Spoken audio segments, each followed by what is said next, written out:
Good afternoon, everybody. My name is Niall Devitt, and I'm with the Department of Economics here in the Kemmy Business School. And today I'm presenting my thesis on evaluating the productivity and efficiency of Irish acute public hospitals. Slide, please.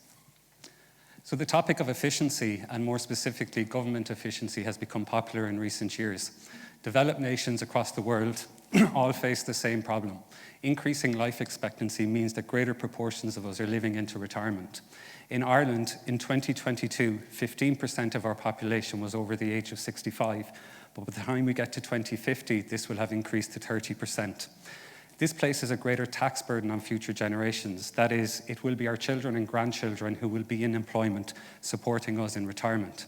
As such, we have a duty to ensure that all of our government spending is delivered in the most efficient outcome possible and delivering the most output for society. So the Irish acute hospital system is an interesting case study in efficiency studies. For any of us that have used the hospital system, or if we followed any of the local or national media, will know Irish hospitals have bad performance metrics. We have long waiting lists for outpatient appointments for hospital appointments. We have long waiting times in accident and emergency departments, and then when we make it to the accident and emergency department, we're likely to spend time on a trolley. This is in contrast to many of the developed countries around the world. So what my research does is it takes high quality data on inputs and outputs from the health service executive, and we form what is an efficiency frontier, or an efficiency model, which explains activity in the acute public hospitals. The inputs include the labour and capital and the taxpayer resources, and the output are the treated outpatients and inpatients, which are case mix adjusted for the severity of the illness.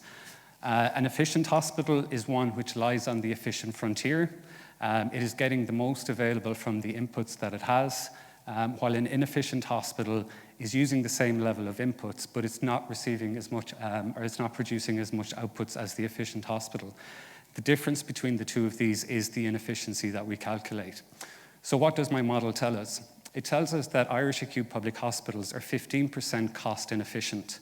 What that means is we could reduce costs by 15% in our hospital system and still treat the same number of patients. Irish acute public hospitals are 10% technically inefficient, and what that means is that we could reduce the inputs by 10% and still treat the same number of patients. And finally, Irish acute public hospitals are 5% allocatively inefficient, which means that we could reallocate resources amongst the hospitals and save a further 5%. So in conclusion, my research finds these consistent measures of efficiencies in the Irish hospital system. In total, the hospitals in my sample spend €7 billion per year. So if we can make a 1% reduction in cost and efficiency, or increase cost efficiency by 1%, we could save €70 million per year. Thank you.